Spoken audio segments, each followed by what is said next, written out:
Yeah, good afternoon or good morning, everybody. The reason why we took the initiative to organize something like this is to, first of all, to connect the people in the community in another means than purely the Slack. But also, on the other hand, because we from time to time, by talking to our Flowlab users, we found out that some have more difficulties than others with introducing the simulation to the participants.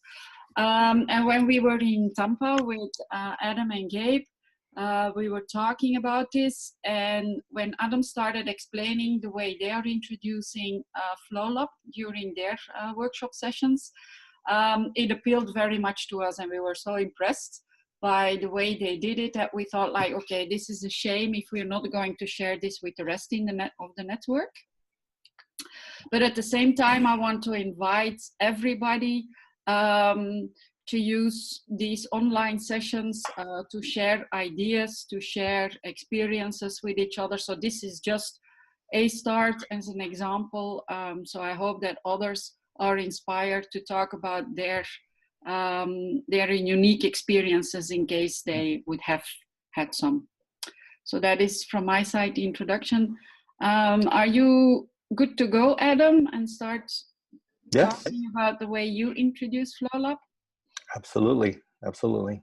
Did you want a quick intro for everybody, or just that might be a good idea.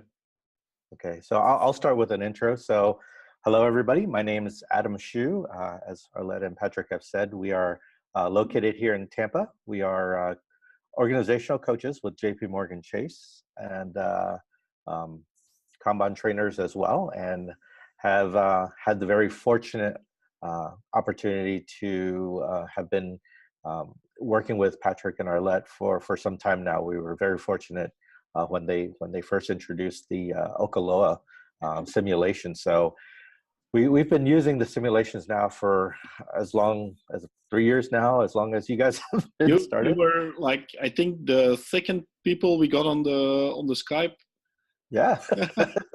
So a long way back.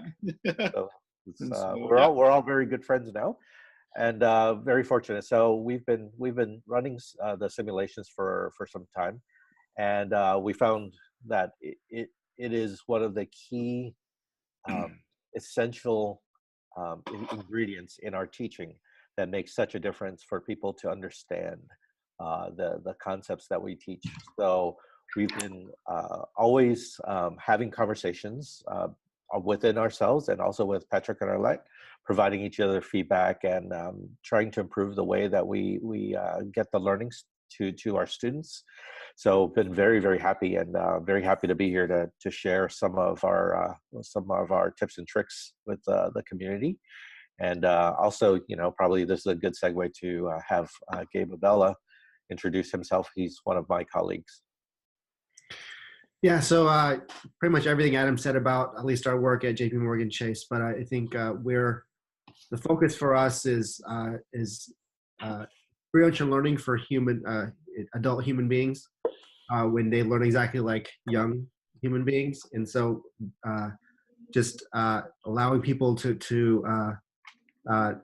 feel what it means to actually go through something, I think for us is a complete shift in our practice. There's nothing we do that doesn't include some degree of experiential learning.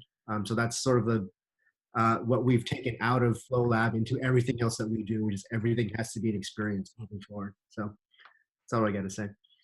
Cool. So Rekshina is on mute. That's okay. And that's okay. So Davy or Jan? You want to introduce yourself? Okay, so I'm Davy Benoot, agile coach at CEHICA. So about 7 years into agile coaching. I started somewhere else initially.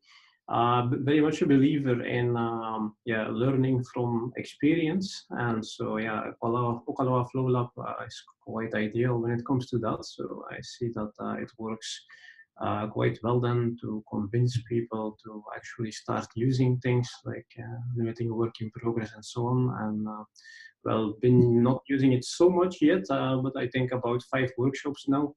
Did one this morning, and well, looking forward to work with you guys. Okay, cool. Jan? Jan de Bayen, we are colleagues from Davy and organizational coach. We learned about Flowlab a year ago, I guess, something like a year ago. Yeah. And there is one drawback. It gives you more work. Because it spreads so quickly that people are saying, can you give it, and you have to say, whoa, it's calm down. It's the implementation that counts. So that's a very good thing, of course. Cool. So if it gives you more work, then that's a good sign. That means that you're doing something right with the Flowlab. yeah, sure. No, but I think it says everything.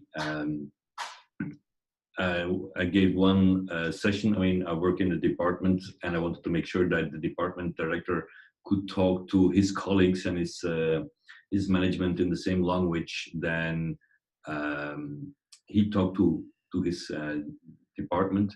So I gave a session as well to his colleagues and his department, and then it ran off, and then they all wanted to have a session in their departments as well. So Cool. It's a common theme. yeah, We get that a lot. That's the effect that we want. Yeah. Cool. I don't think Aletta and myself need to introduce ourselves. One thing that I do want to say is, so this is a primeur. For us, this is the focus. So we see an uptake in people starting to use Flowlab.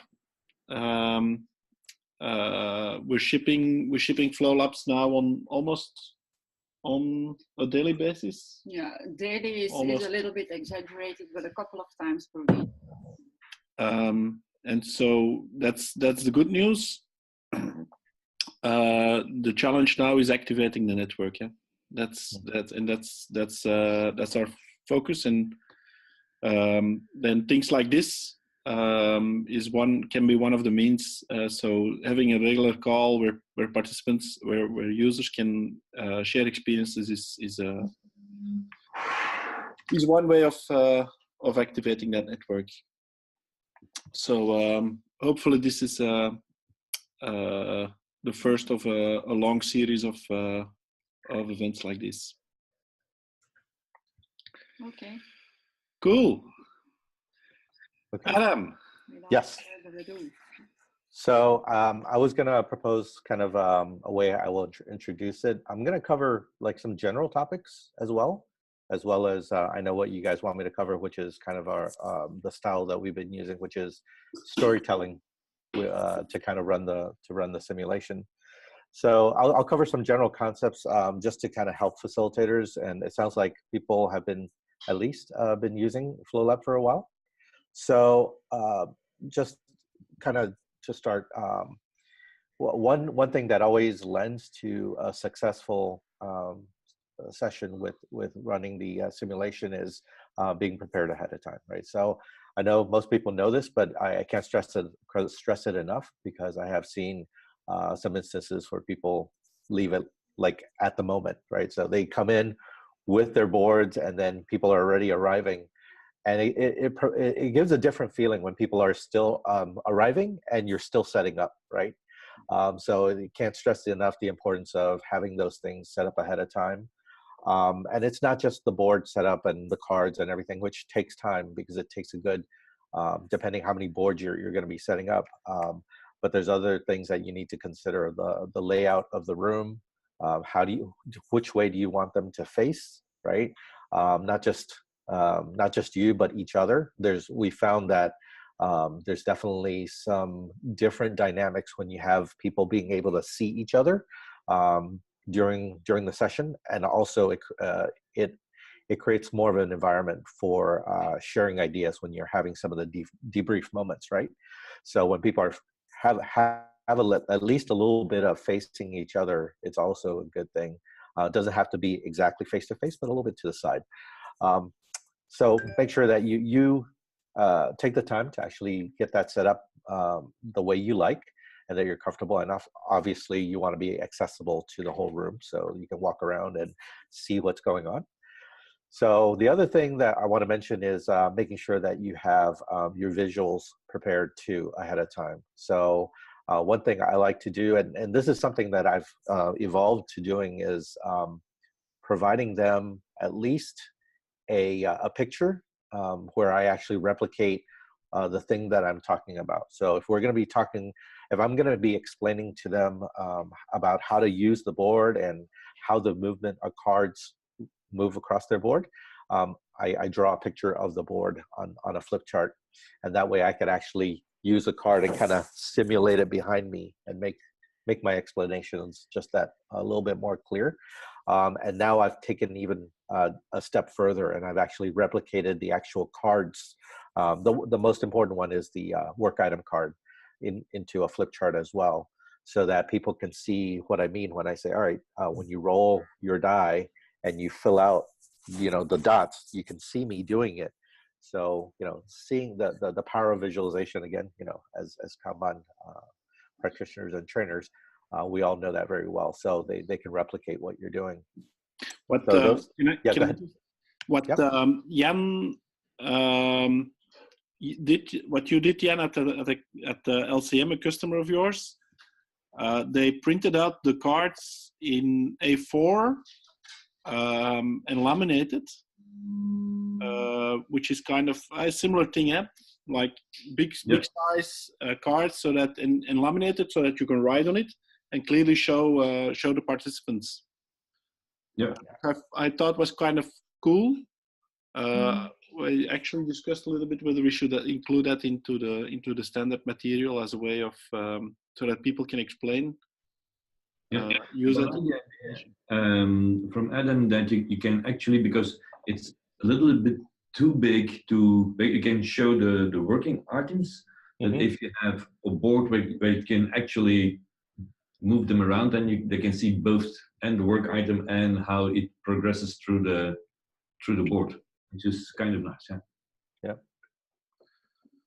So yeah, I love that idea of having a A4 as well. So whatever works for you. Maybe that's something I'm going to have to try too. But so far, the flip chart has worked for me because I know the work item cards now so well I could draw it in my sleep. But yeah, so I do that, and then other things I kind of coach other facilitators as well is make sure you have the other things that you need, like if you're going to be explaining Little's Law, go ahead and have that written out ahead of time, and flow efficiency if you want. Again, you might be an instructor who likes to write those out ahead of time, but I just like to so have it visualized ahead, and I just flip right to it and have a discussion. So again, just having those things prepared ahead of time takes a little bit of stress off of me as an instructor, and it also kind of gives me a visual reminder of the things I need to cover. But again, that's just everybody's personal preference. So basically, once I have that all set up, and typically when we have a class, the first thing we do is the simulation ahead of everything else. And so I do take a moment to kind of explain to them why we do this. And it's everything that we said earlier on this call, which is as adult learners, we draw from the experiences we have, and that actually influences the way we think, right? So we need to first have that experience before we go over any of the concepts, right? And again, some people are already kind of familiar with some of the key concepts of Kanban and flow, but we really want you to feel it, right? And that's kind of what we tell them.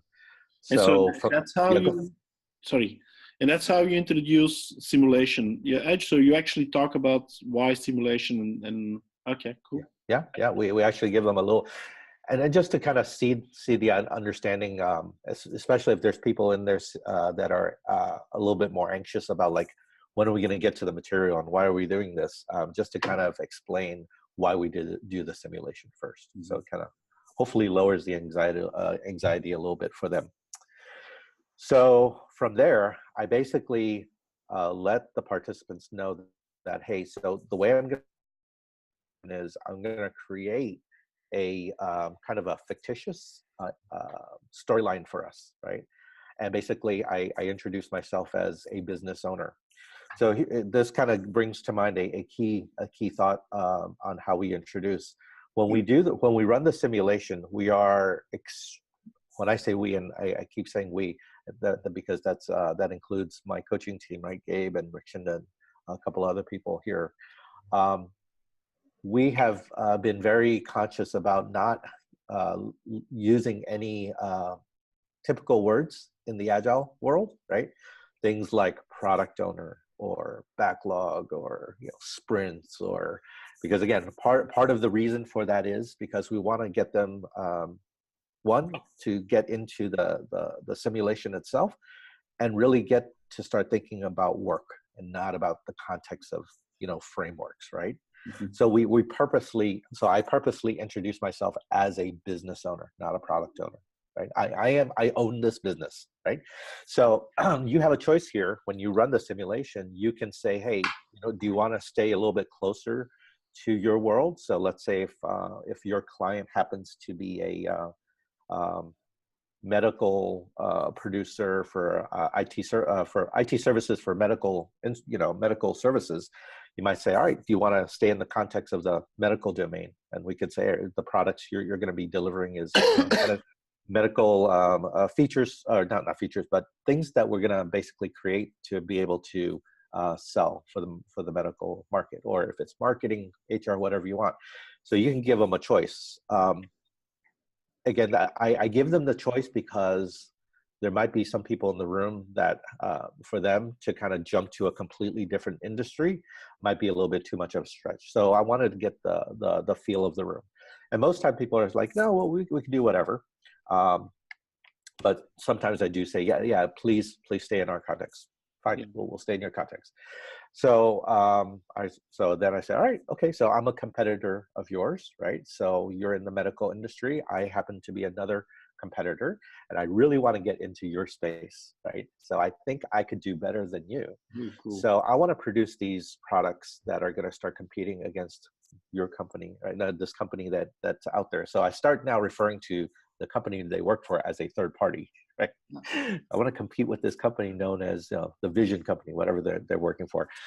And in order to do that, I need people to actually produce these things for me, right? So I start introducing the board now. I say, all right, the one way that I actually try to manage my work is to actually visualize. I need to see what people are working on. So I kind of introduce them to the board and say, all right, you all have boards in front of you, and these boards are meant to represent the work that you're doing, right? So just so I can see what's going on. And as a business owner, my main goal for you is to get as much work done as possible.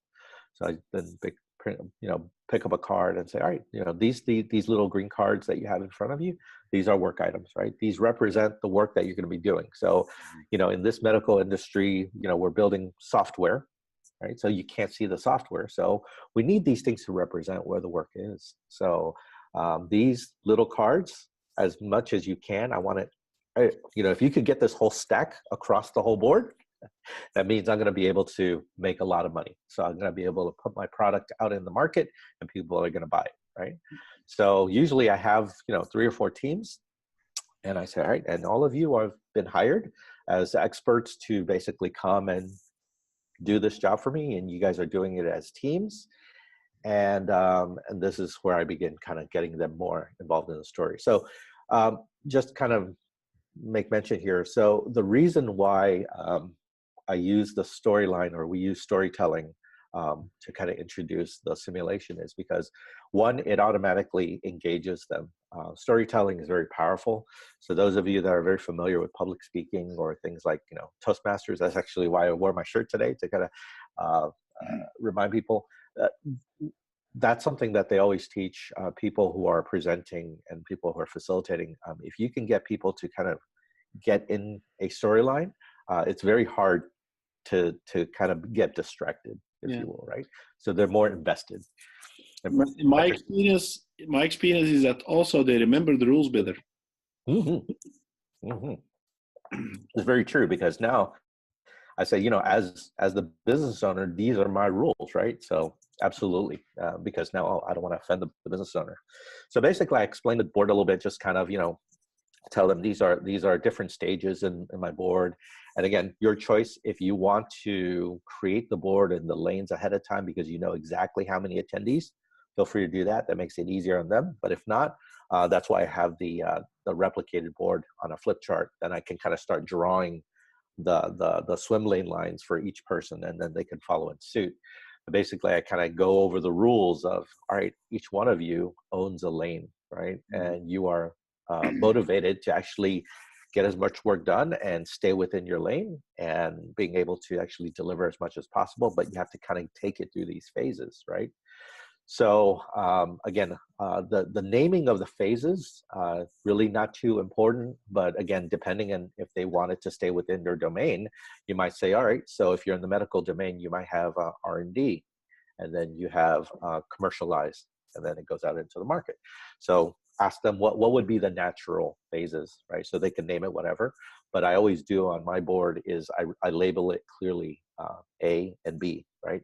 So it matches the card. So it doesn't matter what they name it, as long as they know A and B, right? It stays consistent. So from there, they get the concept of, all right, we're trying to produce as much as possible. So now add on to the story is, okay, great. Guess what? I want to share with you a little bit that I am a very efficiency-minded owner, right? I love seeing people stay busy. That tells me, at least for somebody like me, I've owned a lot of businesses. It tells me that if people are working, they're doing their job, and I'm spending my money very well, right? So I keep peppering in the word efficiency. And most times I even ask them, hey, so some people have called me a very resource efficient minded manager. So you can ask anybody know what that means? Resource efficient. Most people will say, yeah, that's somebody who likes to see hands on keyboard, doing work. Okay, good, right? So you're working even when you're not working. And guess what? Because I'm this type of manager, I've hired special people on each of your teams to make sure that the team stays busy. So this, when you introduce the managers on each of the teams, the person sitting to the leftmost side of the board. So I have them raise their hand just to say, all right, you guys have been specially hired by me, the business owner, to make sure that you keep your teams busy. Right? Yeah. That's your whole job. And then I even make it even more so. I said, hey, by the way, you guys that just raised their hand and you're my managers, guess what?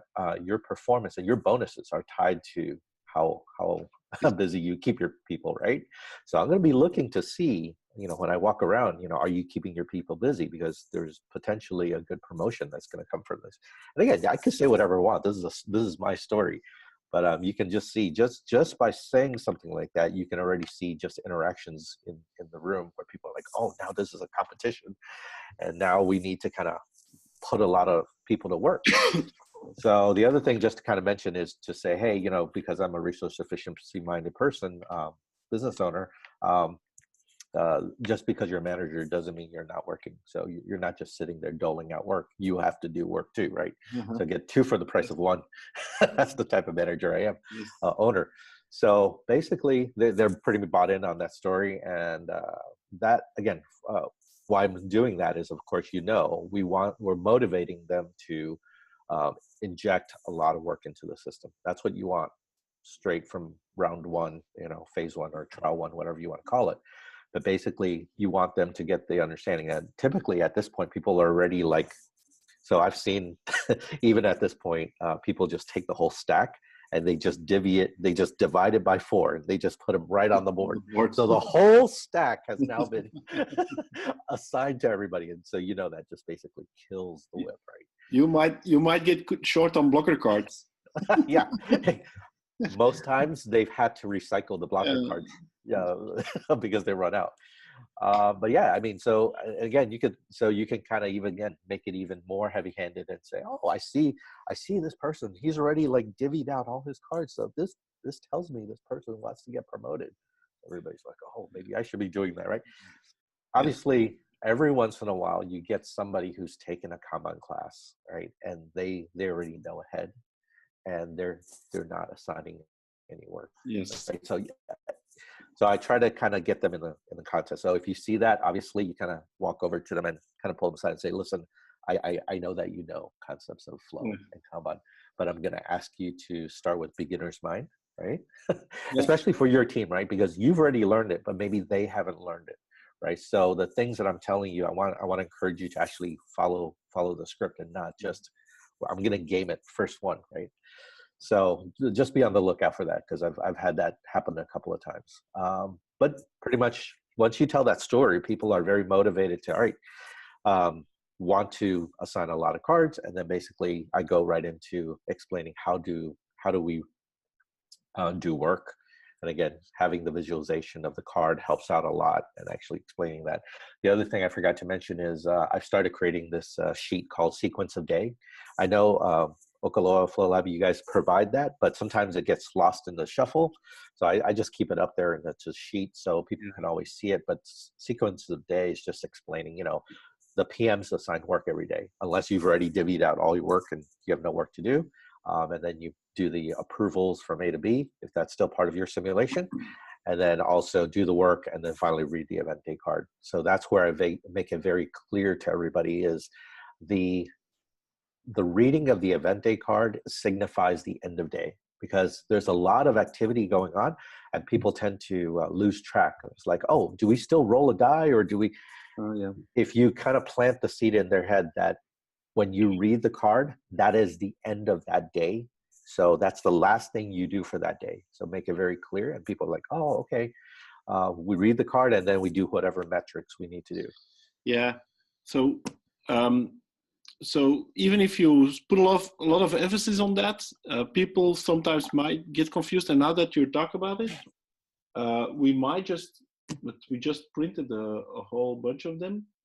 But if we print it really on the cover of the event card, draw at the end of the day, then it's a continuous reminder that they need to draw it at the end of the day. Yeah? So we might include that in the material, that we print it really on the top of the event card. Yeah, I've just gotten myself to kind of do that as a facilitator, to kind of, because I say that you're going to be very busy and people are going to forget what day are we on, and did we already live that day, did we not? And I always tell them the card that's facing up, if you haven't read that card, that means you're still in that day. And if you read it, it's the end of your day. So that helps out a lot. The cumulative flow diagram, the table for, it says pick up at the end of the day. Yeah. That's good. Aha! Genius. I keep on underestimating Erlet. No, thank God for Erlet. Cool. So yeah, but yeah, so keep going. So again, I've explained the whole sequence of day, and then again remind them of how to do unblocks. I also put that on that sheet just to give them a reminder. It needs to be 4 or better. I should clear it.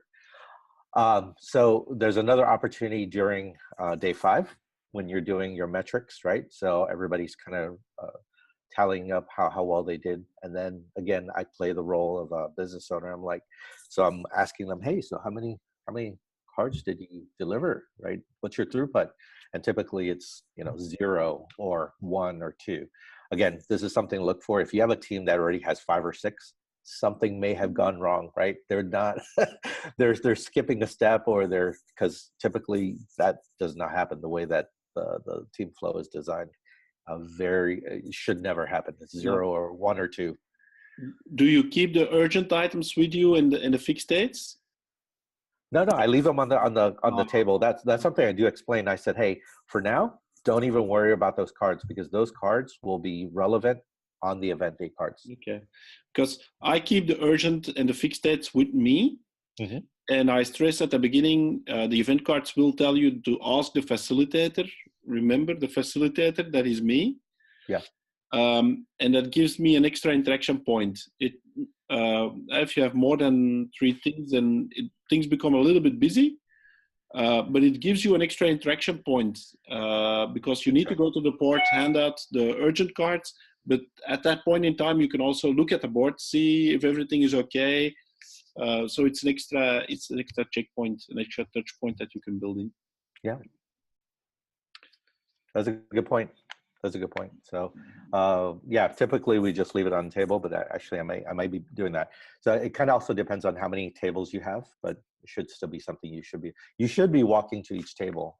You typically, when we have more than 5 tables going, and that's rarely, it's usually, I have a partner coach.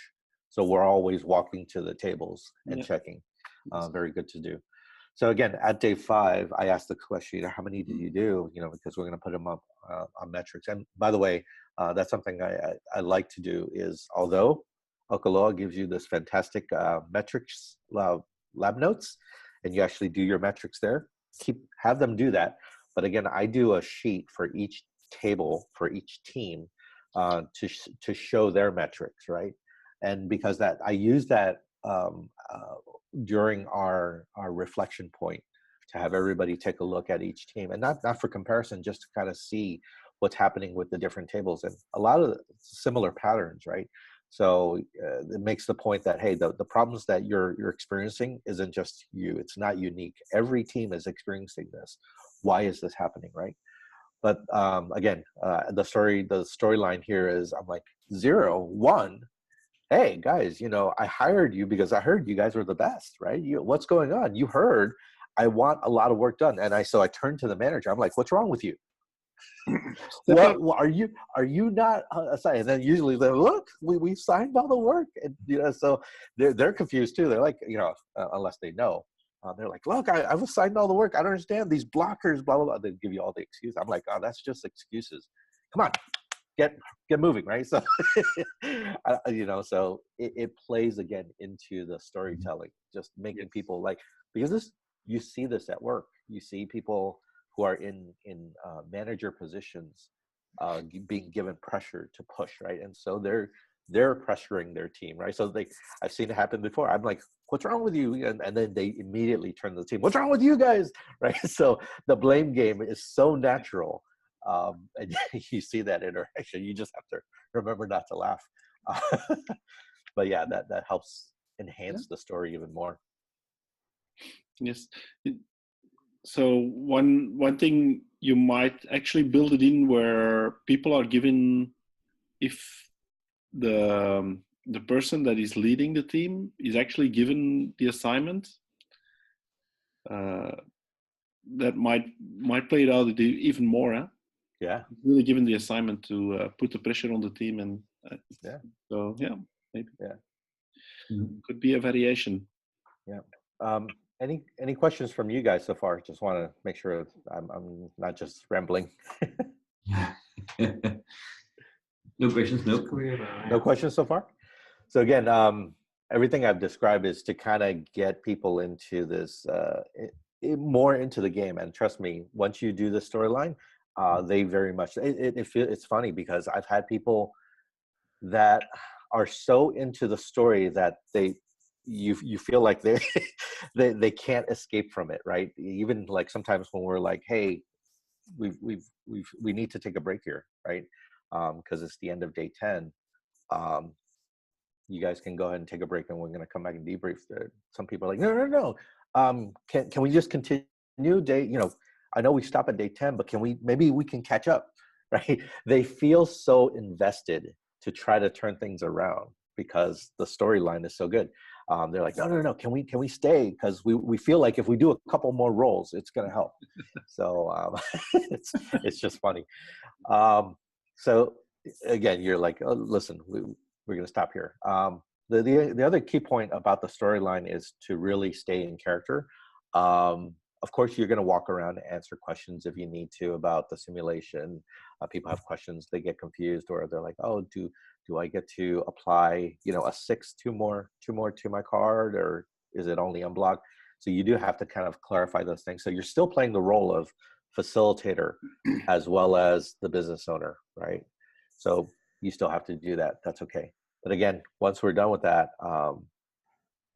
at the break, we kind of, then I basically get out of the role. So then we go into a debrief moment. So ask the question. So I'll make mention here that one of the techniques that I've been pretty much using every time now is kind of taking a step back and asking, well, the first question I always ask right after the first round is, how does everybody feel? How do you feel? Not what do you think? How do you feel, right? So some of you nodding your heads, you probably do this too.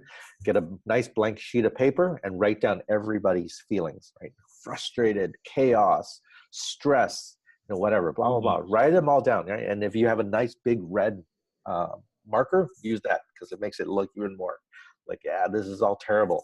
The one term or one word that I always I'm listening for is when somebody says, that felt real, or that felt like my everyday. Uh-huh. Right? Yeah. And that's a key point, because you're like, I heard it. Somebody just said it.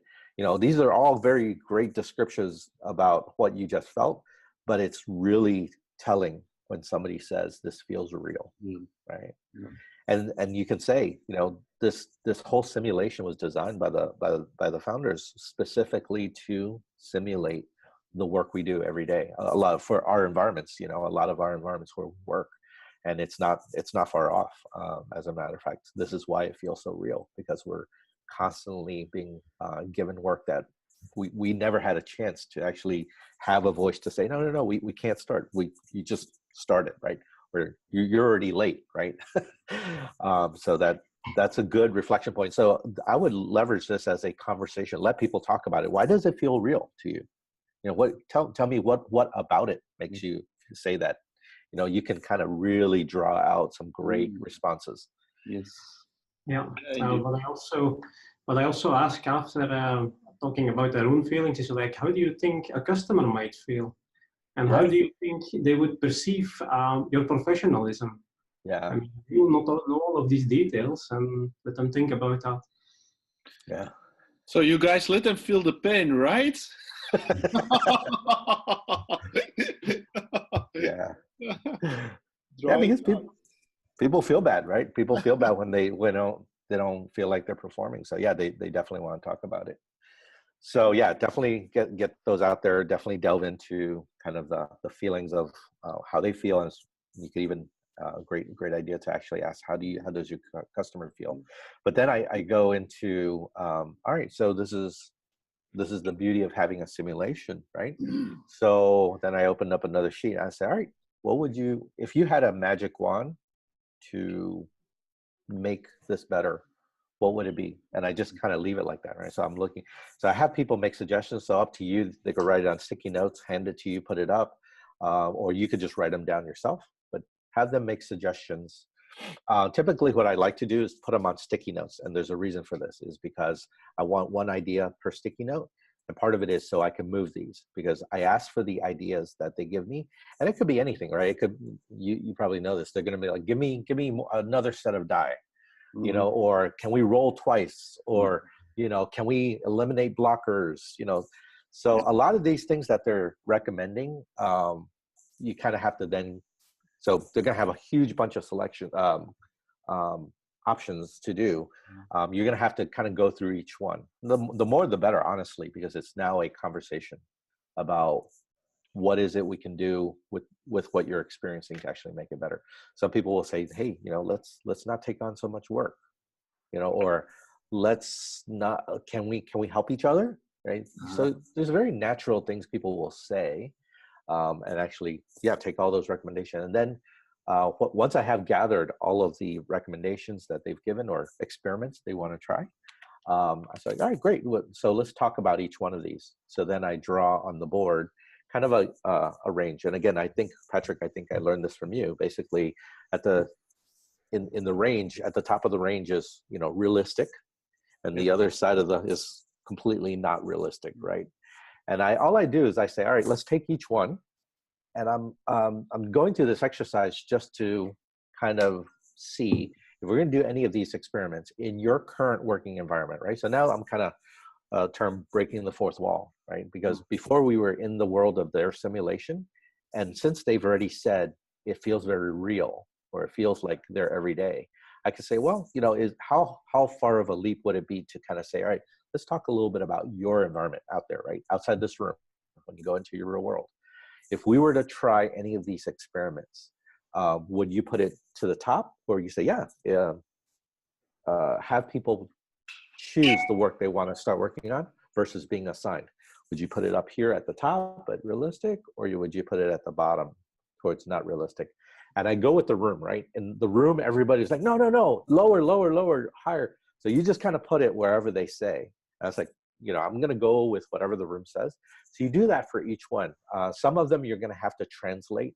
So when they say, yeah, give me another pair of die, you're like, all right. So all you're saying is you just want to add more people, right? So is that something that would be realistic in your situation? Just automatically adding new people, right? I don't know your environment. Some environments, adding new people could be very realistic. Sometimes not. We don't get into the effect of what does that mean. You get slower, but just adding new people, right? Versus, can we roll again? Oh, more overtime, right? Mm-hmm. So you want to roll again? So overtime, and everybody's always, oh yeah. Roll again means very realistic. We work on the weekends as a matter of fact, right? You put that at the very top, but you do have to kind of translate some of these for them. Like, hey, can we just not get blockers? Oh, so somebody has a crystal ball here, right? Somebody has time, has control over time and space, so that we eliminate all risk. How realistic is that, right? So you kind of hire you. Yeah, exactly. We have wizards that are working for us, but you kind of, so this is a good fun time too, because some people make suggestions and maybe they didn't think too much about it, which is fine, but they're still trying to address the system. They're still trying to address the system of work. It's an interesting one, huh? Yeah. It's an interesting one because so I take them to a structured problem analysis. Mm-hmm. Yeah. And so I delay them in terms of coming up with their own suggestions. Mm-hmm. But then again, I explain them why it's important. So I give theory first before I go through the experience. Mm-hmm. So by doing what you're doing, you allow them to experience first what it is, to come up with your, because if you've done that exercise, you can like, the obvious question is, and does this solve our problem now? Yes. So yeah, and I think that's the main reason why I do it right there, because the experience from being overburdened and having all this whip is fresh in their head. So they're very willing to kind of keep the experience going, if you will. Oh yeah. So I just kind of drive on that. But anyway, so what I do is I basically have now kind of a range of all the different experiments, right? So the other thing I do, and again, sometimes if I think ahead of it, if I'm writing it, or rather than turning in little sticky notes, if they say things like, hey, more overtime, more training, reorg, or anything where it's focused on the term resources, right? We all know those. I put it on a different color sticky note. Uh-huh. And I put them in there, right? And then towards the end, I kind of say, hey, did you notice that some of these have different color sticky notes, right? Who do they all have in common, right? So I asked this question, right? So they kind of guess, but eventually somebody says, oh, it has everything to do with, the people, right? The resources. I'm like, yeah. So I pull them out. I'm like, yeah, these are all very focused on creating some optimizations that we can do to kind of make these people work better, right? So I was like, all right, cool. Let's delve into this a little bit. But I'm going to hold it right here. I'm going to ask you a question. Then I go back into the simulation. I'm like, all right, there's a lot of experiments. We're not gonna do anything else here. I called out a couple of these that are very people resource focused, and go back into the simulation. Some of you teams have given some estimates on day 7. Remember?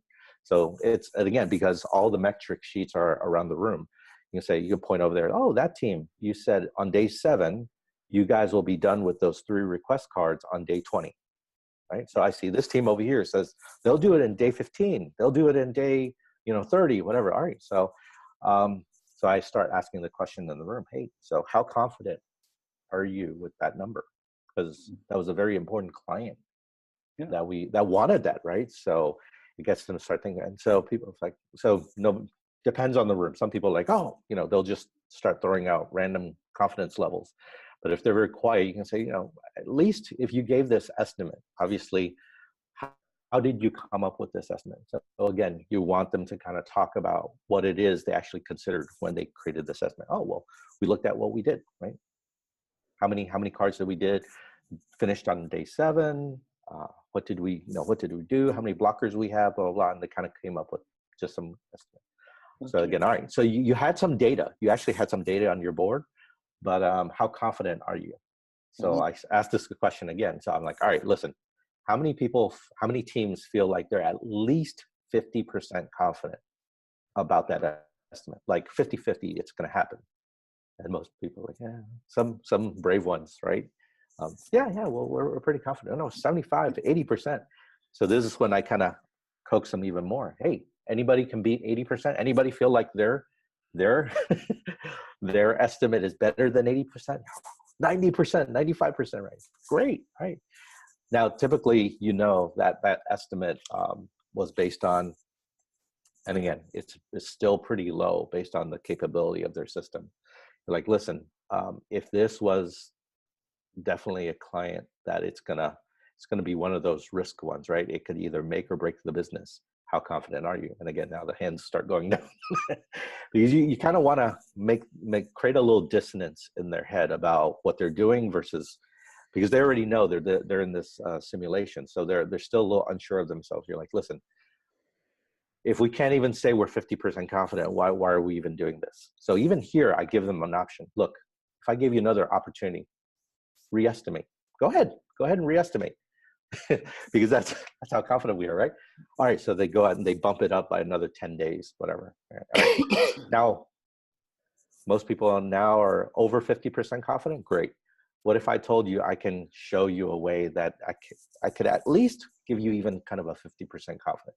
So this is perfect introduction of Little's Law, right?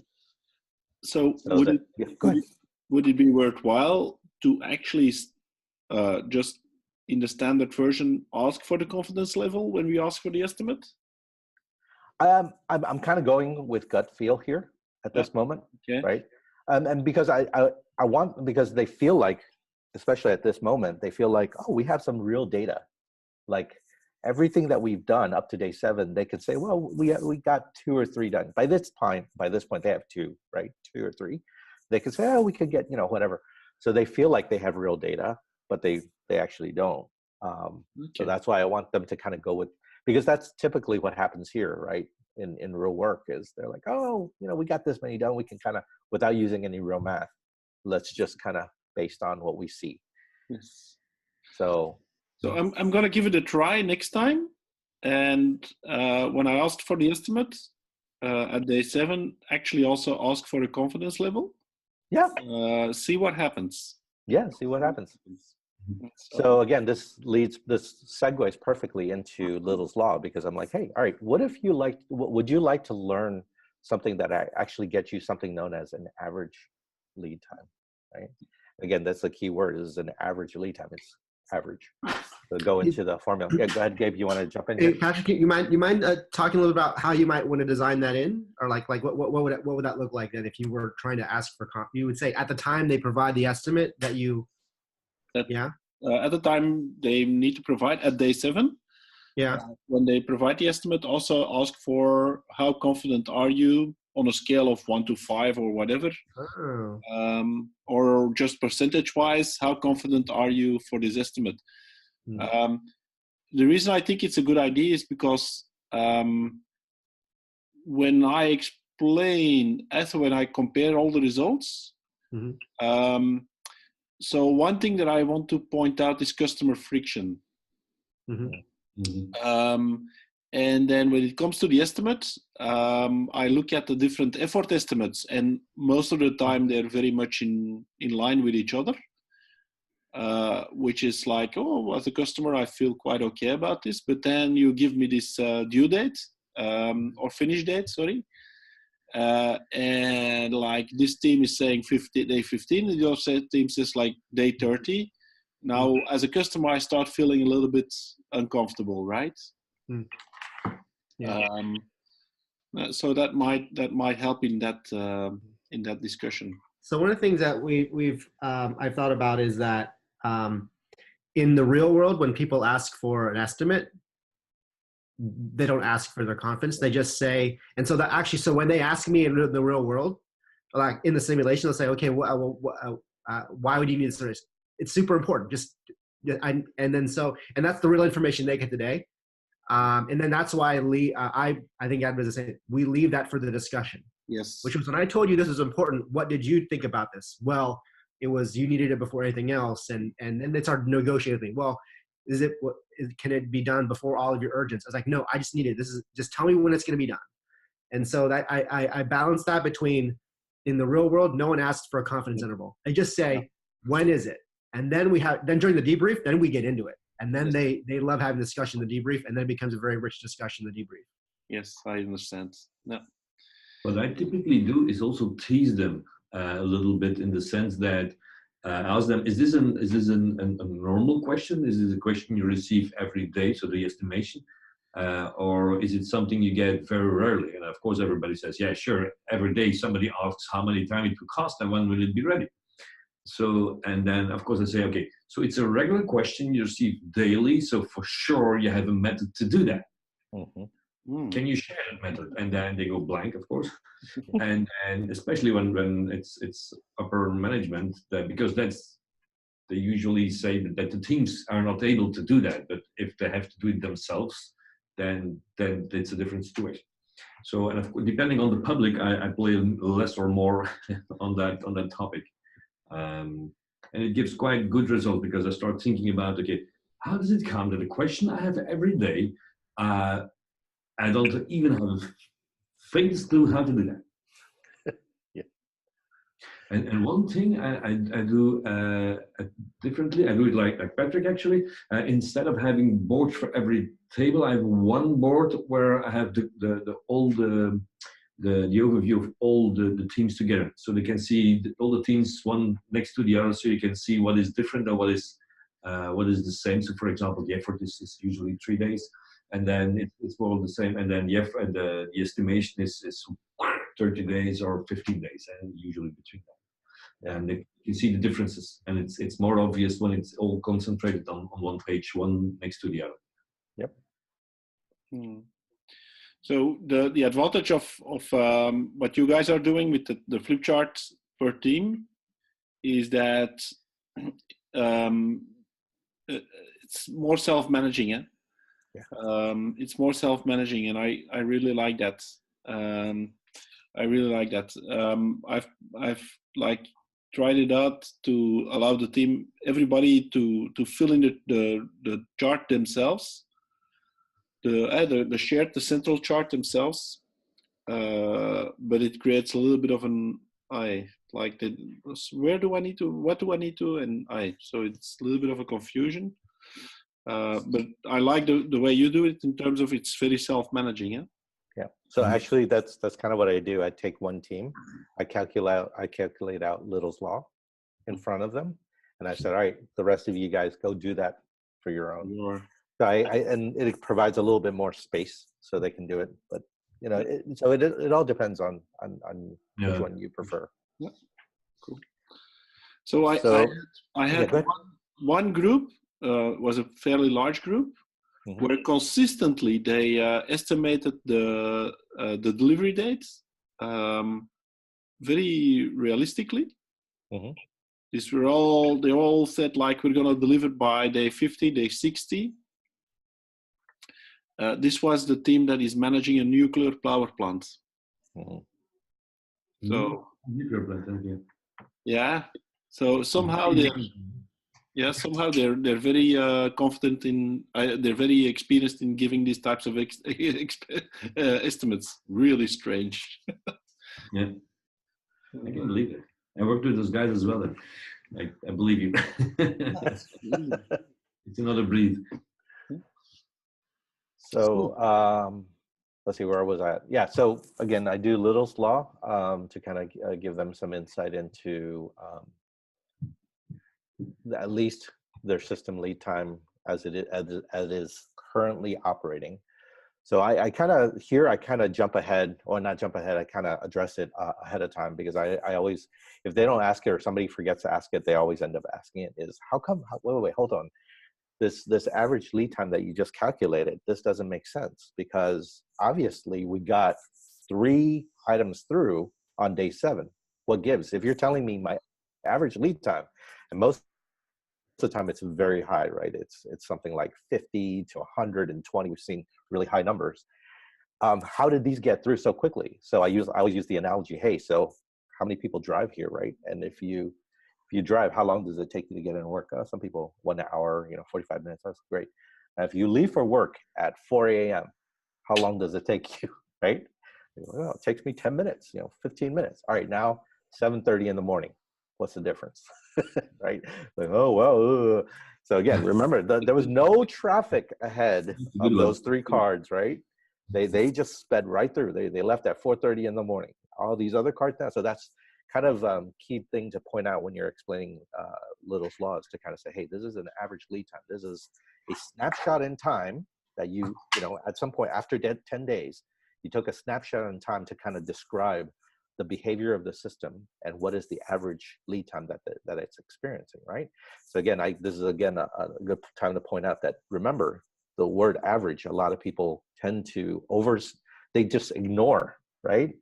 So average lead time means, yeah, exactly. Let's say it is 100 days, and there's an item that actually got through your system in 3 days, right? And your average lead time is 100 days. So what's on the other side of this equation? If something completed in 3 days, what has to be over here to make it average to be at 100 days, right? They're like, oh, that's going to be like 300 days. Yeah, that's the point, right? So be careful. And that's why I said, I'll give you a equation that could give you 50% confidence, right? Unless you take that number and multiply it times 2, you can't even get close to. But again, this is kind of a snapshot in time, right? So why I like doing this is, and again, up to each person if they want to go into flow efficiency, but it lends itself well to take that number and then calculate the flow efficiency for the 10 days that they simulated. And they usually come up with a percentage that's usually pretty low, right? Everything is under 10. Again, if there's anything over that, that's telling you something that's been going on weird there. But usually that number is pretty low. So we always explain, hey, what does this flow efficiency number mean? Like, so if they're not familiar with the concept or the term flow efficiency, you have to take a moment to actually help them understand what it means, but you calculate it once you have your average lead time. So let's say you have a flow efficiency of 5%. What does that mean? So typically we say, layman's terms is, if you had 100 days of doing work, only 5 days was spent on actually doing the work, right? The rest of the days, the 95 days, good question asked. What were you doing? Like, because that's your flow efficiency. Right now, your system's telling us your flow efficiency was 5 days out of 100 days. So what were you doing that 95 days, right? Like, oh. So they'll get it. Oh, it was waiting. I was like, oh, I get it. There was a lot of blocker cards sitting on your table, but I see a lot of non-blocker cards. What are they doing? It's waiting. Well, we didn't decide to move it because urgent, blah, blah, blah, whatever. Okay, I'm like, hey, yeah, so what you're telling me is a good amount of your work is just sitting in the system waiting, not being worked on, right? Great. So this is where I actually then go back to the board of experiments. I'm like, all right, great. Now, I asked this other question. Hey, how many people, when they roll their die, they just say, you know what, let's just throw this away. Today I rolled the die, I rolled a 4. I'm just going to throw it away. Like, what? People are like, what do you mean? I'm like, so did anybody just decide to say, yeah, I'm not going to use my die today? People are like, no. Okay, so everybody used every single dot on their die, either to unblock or do work. Okay, yeah, okay. So that tells me that as a resource, right, you are 100% efficient. You used every available dot that was given to you, right? So guess what, guys? You guys are 100% resource efficient. Now, the problem is your board wasn't, your system doesn't look very efficient. There's two different things, right? Resource efficiency versus what I'm looking for is flow efficiency. What was that thing that you just calculated? It's called flow efficiency, right? It's your whole system of work. You were 100% efficient because you were doing everything you've been given, right? So guess what? Now we're going to say, so we're going to turn back and look at some of these experiments, right? We're going to look at some of these, and I'm going to point out the ones that were resource focused, right? More overtime, more training, let's reorg them, all these things that are hire more resources, right? All these types of experiments are focused primarily on that 5%, right? That 5% that you calculated out. So let's just beat up on these resources even more. Get more blood out of this, right? So it's kind of making the point. Meanwhile, we're ignoring the 95% of your system, which is the real problem of waiting, right? But no. Let's just bring more people in. Great. All right, we went from 5%. Let's say you got a 25% efficiency. Now you went up to 7%. Great. Let's go tell the customers, hey, guess what? We went from 95 days to 93 days. You need to pay us more money. Mm-hmm. Right? well, so this is kind of the ridiculousness of, how we look at our systems of work. And so you can point that out. I think for a lot of people they're like, oh my goodness, yeah, you're right. We're focusing on the wrong things. So then you can kind of say, yeah, some of these things, I'm not trying to make the people who suggested this out to be the bad guy, because these are very typical, what we call triggers that management tends to pull in a very traditional world. But we need to start looking at some of these other experiments that you guys recommended, like, hey, let's kind of limit the amount of work we introduce the work to, right? Or let's go to a pull system, which is let's not assign work. Let's let people do the work that they can take on. So some of these, and so you can then kind of make your decision about how many of these experiments you want them to basically take on. And I typically don't do more than 3, right? Just the WIP limit itself is going to be so overpowering compared to the first trial that it's going to show significant. I've had classes large enough where I said, all right, we're going to let some of you guys do the WIP limit. Some of you get to do no other experiment other than pull, right? You're not even going to use WIP limits. Wow. You're going to go only pull, right? So you have to be very clear. The difference now is, once, and by the way, there's no more PM. You guys know this. There's no more manager. You say you decide. All the cards are sitting on the left side of your board, and you pull them in when you feel it's ready, right? Mm-hmm. So you either draw it out, and Gabe kind of reminded me of this. You make it very clear of where the commitment line is, right? Yes. Once you pass that commitment line, you count it against your WIP. So if you want to choose the board to be your commitment line, meaning once it's on the board, it counts. Versus you could draw a line, in the ready column. You can say, all right, draw a line down and say, all right, the things that you pull beyond this, that's commitment. Yeah. That's fine. Whatever you decide. I experienced that if you talk about delayed commitments, mm-hmm. people react to that better than if you talk about pull. Yeah. They understand better that pull doesn't seem to lead to the behavior where they're not putting work on the board when they're not actually working on it. While if you really explain delayed commitments, yeah, it helps for people not to put work on the board when they're not actually working on it. Okay. So, yeah, I'll try to. For me, it's a good segue also for later on in upstream, mm-hmm. Because you start using the options terminology. Oh yeah, that's true. Yeah, that's good. So, yeah. But just to share with you, in the times I've done this, and the teams that I say, hey, do no more than just pull, they limit their WIPs automatically. Oh, yeah. Anyway, it doesn't matter. And then I kind of delve into that. So when we do the debrief, I'm like, hey, you guys were given the option to pull as much as you want, but I noticed there was no more than 2 or 3 cards on your board at any given moment. They're like, yeah, we just decided we didn't want to flood our board, right? So they self-impose a WIP limit without being explicit about it, but they're kind of managing their intake. So it was kind of interesting. So then you kind of go through, of course, you go through the second trial. You have them do the comparative Little's law. It's a significant difference always, right? They go from 150 days down to like 3 days, average lead time. So so mind's blown. And then towards the end of that, I kind of then break the fourth wall after everything's said and done. And I said, listen, here's a key concept. All this that we just experienced, right, from this simulation. I know a lot of people here, probably following Scrum or whatever. Did we use any of those terms? Did we say sprint? Did we say product owner, backlog, stand-ups and whatever? And most of them are like, no, you didn't. You were talking about the context of running a business, trying to get things done so we can make money. I was like, yeah, that's the whole point. Because it's all about the work. It's all about the way you think about your system of work, right? So unfortunately, and it goes right back to Patrick's talk about, improving work without methodology, right? Without going beyond the methodology is if you focus on what the problems with the systems are and what's happening with the system, and kind of look at where you can improve, not throw in all these terminologies that kind of create even more confusion. That's what's happening to a lot of our environments. So it's a good thing to point out, especially if you have Scrum Masters and coaches in the room. I see a lot of aha moments. They're like, yeah, you're right. It has nothing to do with Scrum or safe or less. It's just work. How do we manage, balance the work we have? The infinite demand with the finite capabilities that we have. So that's kind of the big idea there. Yeah, that's a good debrief after round 2, huh? Yeah, absolutely. Debrief after round 2. And after round 2, I still always start with, how did that feel?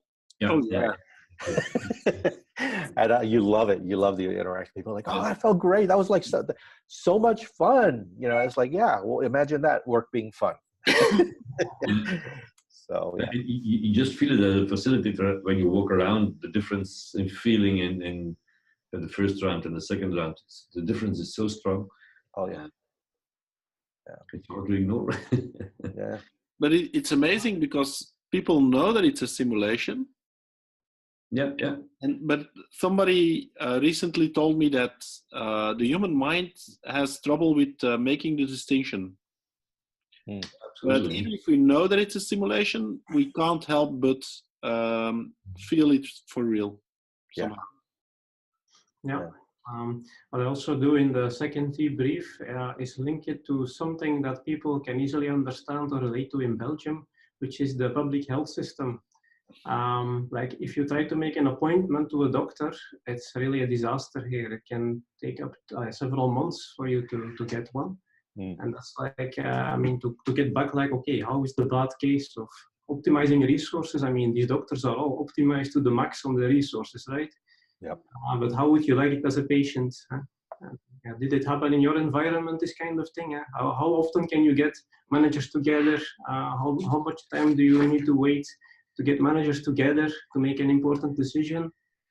So how often do you recognize, for example, that you're like, when you go to the doctor and then you step into the office and he takes his paper and then he's going to say, welcome, Jan. What we did for you is we did a scan, this kind of thing. Yeah. There's no relationship. Yeah. So with our youngest son, we had the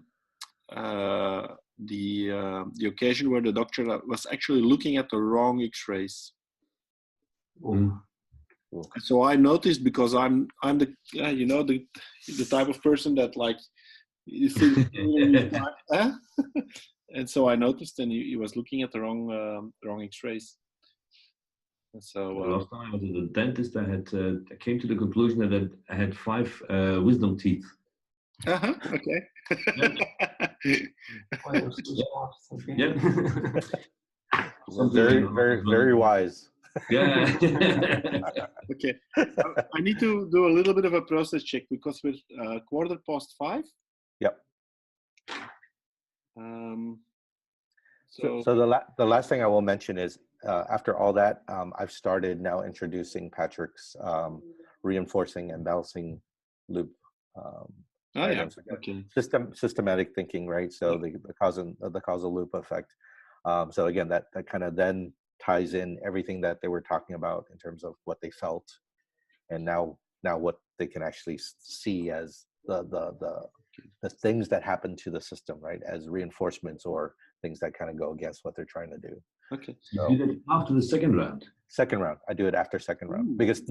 because they've seen both. They've seen both now, right? Okay. So I didn't want to. I don't do it in the middle. I do it at the end because they can recall back to the first round, right? So they have both at their disposal. Okay. Because I use it to guide a little bit towards the solution between brackets. But might be a good idea to do it at the end as well. Yeah.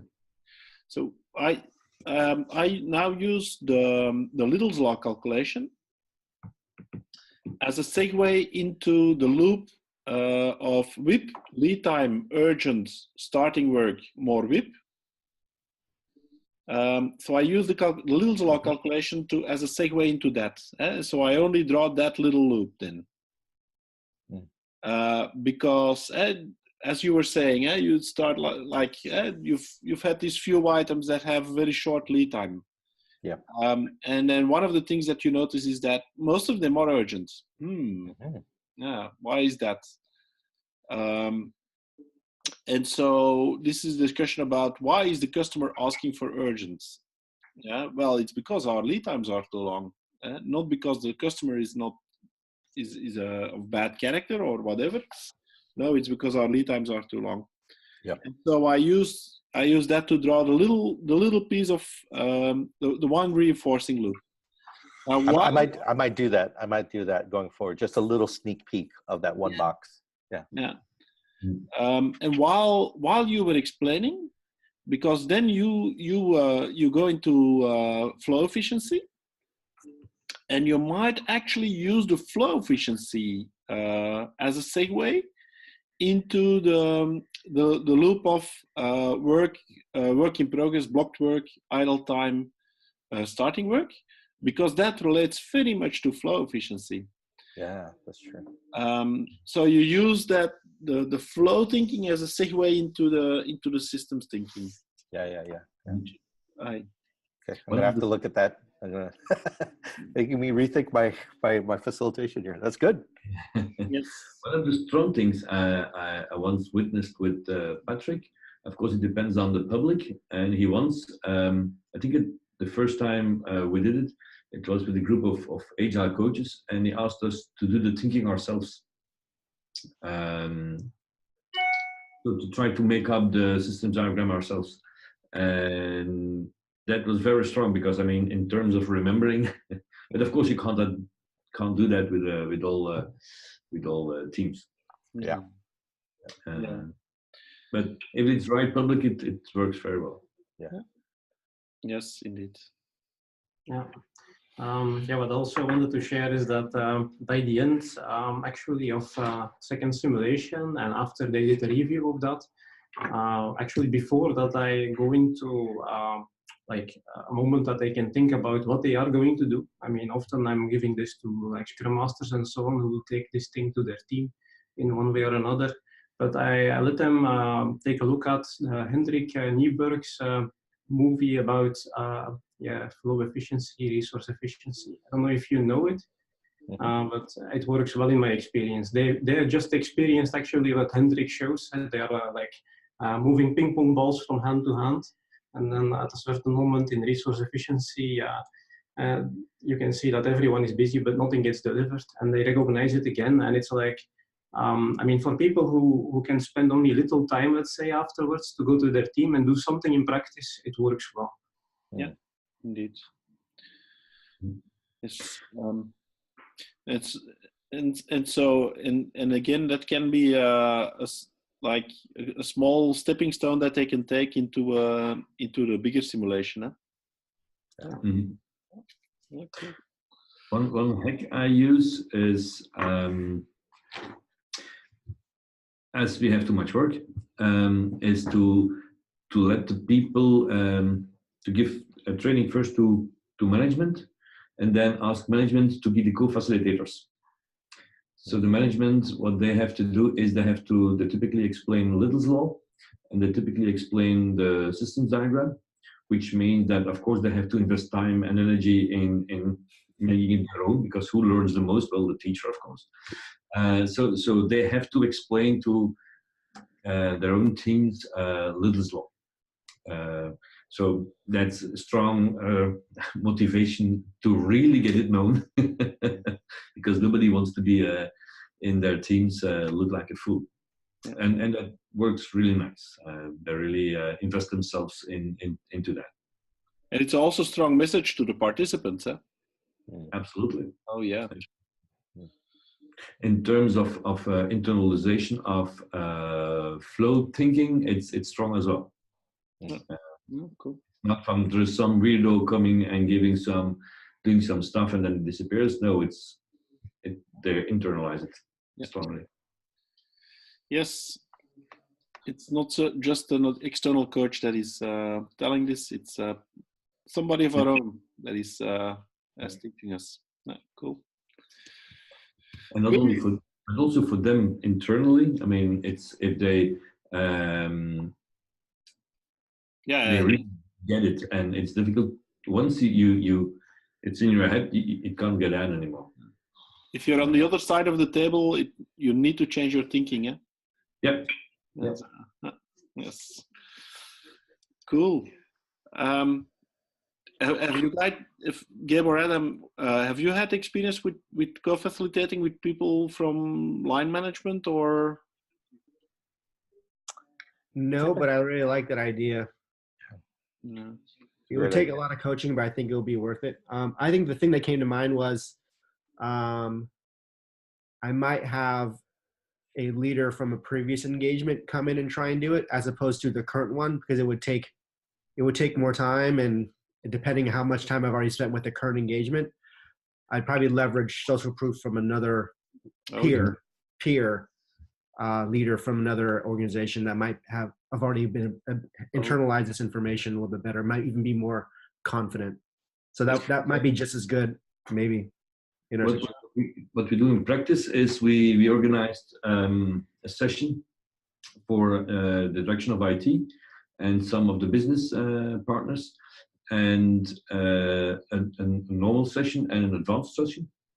And then the people that followed the advanced session, I selected fast. And I asked a couple of them if they were interested to do it, to organize it. So they had the team version, the advanced version, and then I worked together with him and prepared together with him the session they made for their teams. Mm-hmm. Yeah. And also for the other business partners. So for example, with the director of IT, I presented two directors of IT, actually, I presented it to HR and finance. Yes. So that reinforcement, that reinforcement from people from within the organization to each other is quite key. Yeah? Yeah, it's key, and it brings in the story. I mean, Adam was telling in the beginning, by nature, when they were preparing, and they only have a topic of 5 or 10 minutes to talk about, but they prepare and they make up stories in their head and they talk about their company. So what you say, they do it almost naturally. Mm-hmm. Which is the twist I like very much you did is you say I'm a competitor, and that's for me a change, because usually I do it in our company, but then I think that the competition is stronger. Oh yeah. I very much like that idea. We are going to disrupt you. Yeah, exactly. Oh boy, we better learn. I was wondering how you're going to make the story from round 1 to round 2, given that storyline. I'm not sure if you have if the storyline continues after, because I really like also the idea of the red and the resource, and I only have red and green in mind in terms of colors. So the resources and the flow items, work items, flow. I would say in round 2 the storyline isn't as strong. It's more second round. 1, it goes so quickly. 2, yeah, you don't need it's the more storyline. facilitation. Yeah, the storyline almost ends at the end of round 1. Yeah. Okay, So. that's what I guess then. Okay. Cool. So you guys have given me an idea maybe for the next session is, and now today we went deeper into the content of one session, but the discussion that we had just at the end now is about across sessions. How do you design that? Mm-hmm. So that might be an interesting session, Zoom session for the next time. Yep. Yeah. How do you design that across the different workshops? Yeah. Engaging the organization. Yeah, that could be a nice idea. Maybe we can get Davey or Jan to to present next time. Yes. Yep. Yeah. Love to hear your stories. Yeah, we could, and a combination. I know that Wim also has quite some experience with that. Yes. Together with Jan and Davy, might be a good idea to combine some. Maybe we could start a discussion on Slack. Yeah. See who's interested, and then based on that, do a next session around that. Okay. I had one remark that I had still on my paper, just something for the cumulative flow diagram in the team session. What I always found it a pity that after round 1 you have to wipe it out and then you see the second. And if you're into cumulative flow diagrams, you know and you see the differences. But people usually do not have it. So what I typically do is something like this. I don't know if you can't see it, if you can see it. Mm-hmm. You usually don't get higher than 10. So you use the bottom and then we draw a line at 10 or something, and then we start again. So you see the two, one next to another. And if you can show it, if you can show it to the other teams, and everybody sees the same pattern emerging, and that's quite strong because you have to. It's the difference that counts. Yeah. We could just as easily put 2 sheets in the material. Huh? Yeah, because you have to be able to compare. You have to see them one to the other. Yeah, we have 2 lab notes, round 1, round 2. We might just as well put 2. What you can also do, I think, is because now it's like this, and I think it's almost one third that is used. You can also flip and then have the 2 next one to another. Yeah. You ask them to take pictures of the first one always, and then they can have the picture, but it's not how it's not ideal. Huh? Well, I usually take a photograph. Yeah. A photograph. A scan.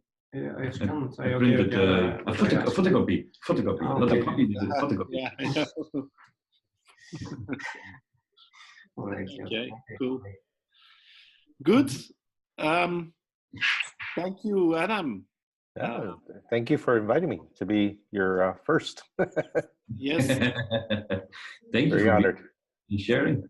So we've recorded the session, and some people have shown interest for the recording. That's okay. Okay. And then we'll put something on Slack, and then see for the next session. See that we can get even some more, that we can grow it step by step, and that we get something going. Okay. Great. Cool. So we've had a good start, and I want to thank you all for participating. Thank you for organizing. Thank you, Patrick. Nice meeting you, David. As well, of course, because I think you have to do with it as well. Thanks, Gabe. Nice meeting all of you.